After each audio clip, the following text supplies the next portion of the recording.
Tuesday, July 17th, 2018, Monaco 64, home of alternative economics and contrarian views. So I like to do a special kind of video, more about geopolitics. And why? Well, because I've been listening to a lot of radio shows in the UK, YouTube videos, CNN reports on YouTube. I actually don't watch CNN, but I've listened to some of the comments by Anderson Cooper or by Wolf Blitzer in an interview with Rand Paul.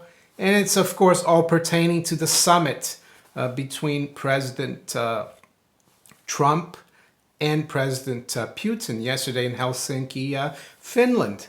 And one interesting comment I heard Wolf Blitzer make in this interview yesterday with Rand Paul is this, and I'll just play it here. This is what he said. Who do you trust, Senator? The American intelligence community, the American law enforcement community, or Vladimir Putin? So that's what Wolf Blitzer said. And with that in mind, I want to go back and look at a couple of books. I always think books are really interesting.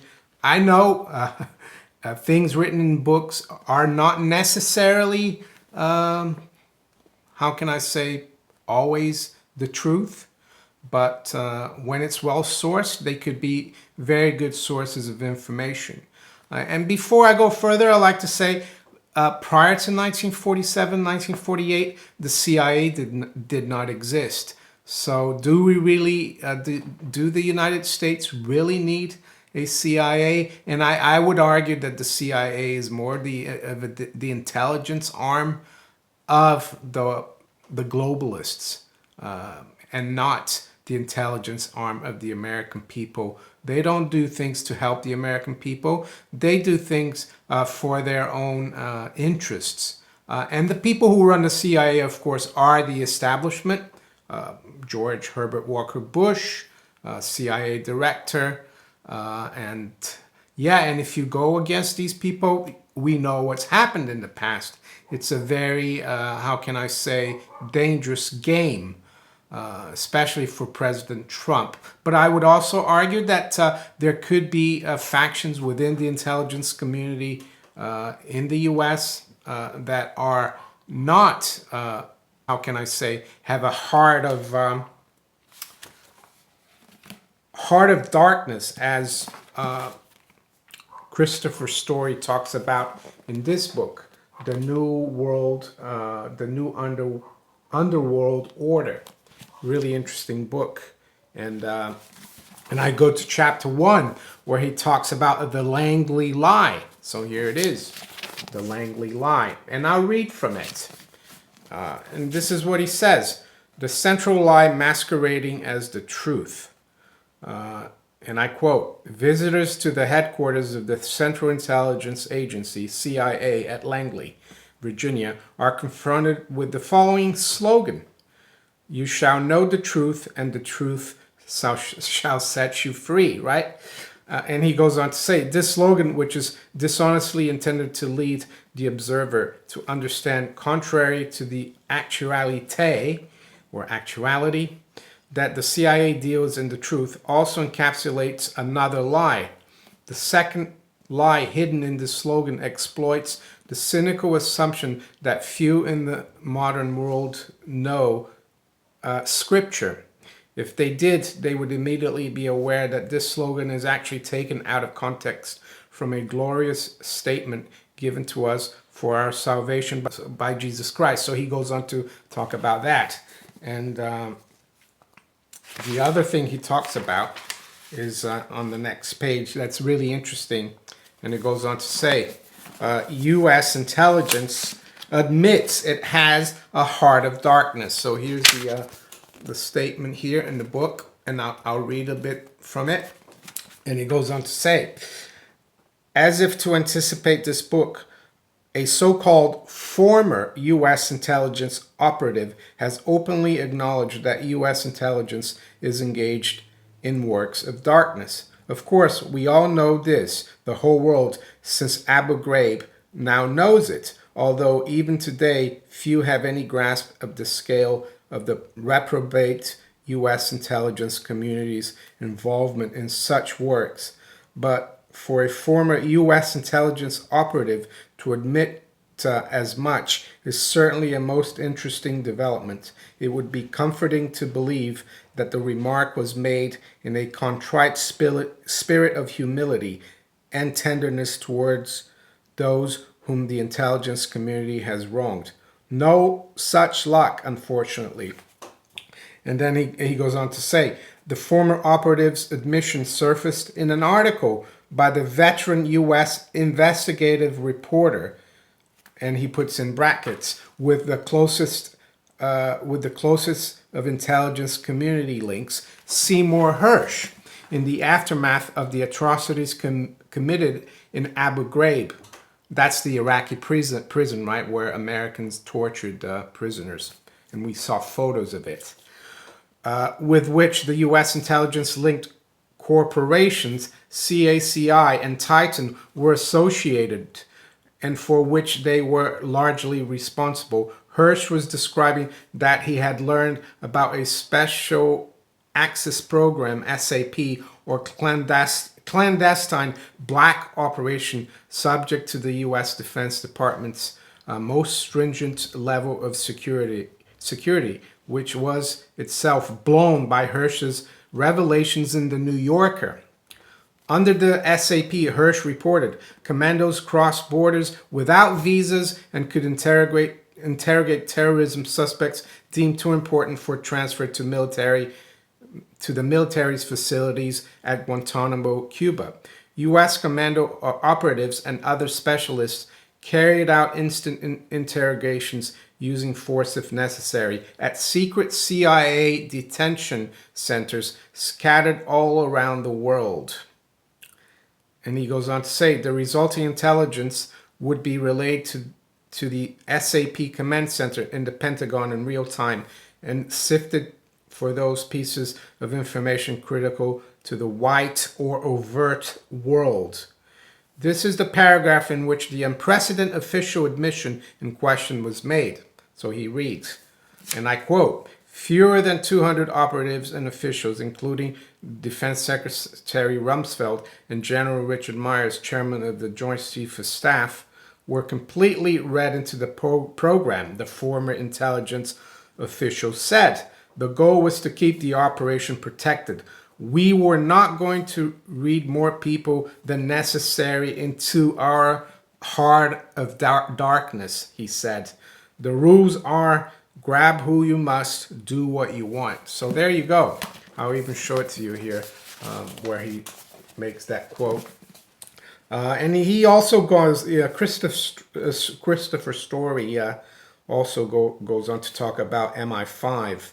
Goes on to say here, all national intelligence communities being essentially occultically oriented secret societies riddled with Freemasonry have hearts of darkness, but they scarcely ever admit this central reality other than via symbology, such as MI5's revealingly esoteric triangle symbol figure shown in figure 1 below. So there's the MI5 symbol that he gives you, the heart of darkness symbol. So what am I trying to say here? What I'm trying to say, you have Wolf Blitzer, asking this question of Senator Rand Paul, who do you trust, the U.S. security services or Vladimir Putin? I guess you don't trust any of them because Vladimir Putin used to be a KGB officer as well. So who do you trust? Nobody really, I would say. And it's very convenient that they came out of these indictments just a few days before the summit. And with that, I'll go to another very interesting book. It's called The Secret Team by L. Fletcher Prouty, ex-CIA official, or not CIA, but it says here, L. Fletcher Prouty, he worked with the CIA, a colonel in the United States Air Force, was a liaison officer between the Pentagon and the CIA between 1955 and 1963. and coordinated operations between the military intelligence. What else does it say? Well, it says right here, and I'll read, this book, this is the book the CIA does not want you to read, right? And it says, in 1973, Colonel L. Fletcher Prouty published The Secret Team, a daring expose of the CIA's cold-blooded methods of maintaining national security during the Cold War. Conspiracy theorists believe that that mysterious forces kept the book from being readily available. Prouty repeatedly tried to republish it, asserting that the flames of censorship still sweep across the land. Now it is available again. And what are Prouty's allegations? Well, among them, that the U-2 crisis of 1960, that was the geopolitical crisis between the Soviet Union and the U.S., was with the spy plane, the U-2 crisis of 1960. He alleges that it was arranged to sabotage negotiations between Eisenhower and Khrushchev, the leader of the Soviet Union back then, and the president of the United States. And he also alleges that President Kennedy was assassinated to keep the U.S. in Vietnam, are still the raw material of countless conspiracy theories. The secret team raises the same crucial questions today that it did in 1973. Who's really calling the shots? So, and the subtitle of the book is the Secret Team, the CIA and its allies in control of the United States and the world. So, am I saying that President Trump is totally against the Secret Service? I don't think so. I think he's trying to do the right thing. I think he's trying to drain the swamp. And it's not just the political swamp, but it's the intelligence service swamp. Because these people have so much power. I mean, President Kennedy wanted to destroy kind of the CIA, and look what happened to him. They've gotten too powerful, you see. They're a law above, a law to themselves.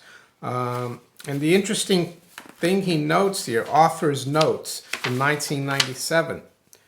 He talks about how they stopped this book becoming really popular in the early 1970s. How, for example, one of the examples is this here, and I read from this author's note. It says, coincidental to that, I received a letter from a member of Parliament in Canberra, Australia, who wrote that he had been in England recently visiting in the home of a friend who was member of the British Parliament. While there, he discovered the secret team on a coffee table during odd hours and had begun to read it.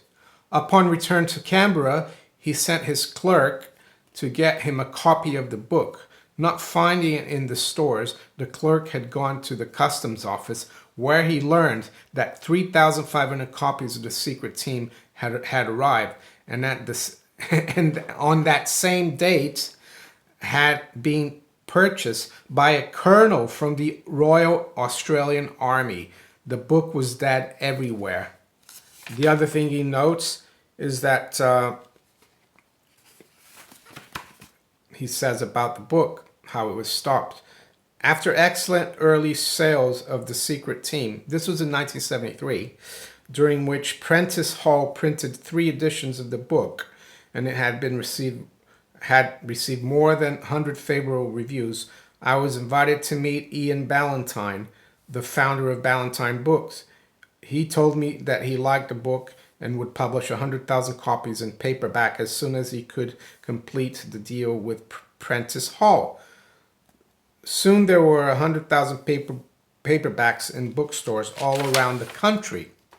Then, one day, a business associate in Seattle called me to tell that the bookstore next to his office building had a window full of the books the day before and none the day of his call. They claimed they had never had the book. I called other associates around the country. I got the same story from all over the country. The paperback has vanished. At the same time, I learned that Mr. Ballantyne had sold his company. I traveled to New York to visit New Ballantine Books president. He professed to know nothing about me and my book. That was the end of the surge of publication. For some unknown reason, Prentice Hall was out of my book also. It became an extinct species. So there you have it. Yeah, really interesting times. What's going to happen with all this tension? I mean, you listen to Anderson Cooper saying he's never seen such a despicable, how can I say, president. He didn't use the word despicable. He said he never seen someone go so low as president of the United States, just to meet, you know, with the president of Russia to try to make amends, maybe have better relations between the two countries that hold 90% of all nuclear weapons. But you can understand by reading these books, which people won't, these allegations of Prouties. And he was a colonel in the Air Force, and he was in liaison between Pentagon and the CIA during the time of this U2 crisis. And he's saying that this crisis was manufactured by these people in order to stop Eisenhower meeting Khrushchev. And it was Eisenhower, of course, who warned against the military-industrial complex, was he not? So there you go. Very difficult to believe anything. I think people really need to do their homework. Don't believe me. If you're interested, I'll put the links below in the description. You can buy the books and read them yourselves. Even here in the UK now, it's ridiculous. James O'Brien from LBC, which is a talk radio, he said today, President Trump is a paid agent of Vladimir Putin. Do your homework, James O'Brien. So that's what I wanted to talk about today. Geopolitics and so-called conspiracy and the intelligence services. And one thing about Christopher Story, he died in 2011. I think he was almost 70. He used to be an economic advisor to Margaret Thatcher. I used to read his blog every day, worldreports.org. Unfortunately, it's not there anymore. He was an economic specialist. I even had the pleasure to meet him once. I went to his office to have a chat with him after work. And he told me the intelligence community controls governments in the West. So we don't have democracy. So you see, the CIA, they've not only interfered in elections in Brazil or Iran or Venezuela or other countries, they interfere in U.S. elections every 2 years. So, you know, President Trump has his hands full. Good luck to him. So that's it. If you enjoyed this video, please like, share it, subscribe to my channel if you haven't yet. You can also follow me on Steemit, DTube, and on Twitter. I'll talk to you later. Take care. Bye.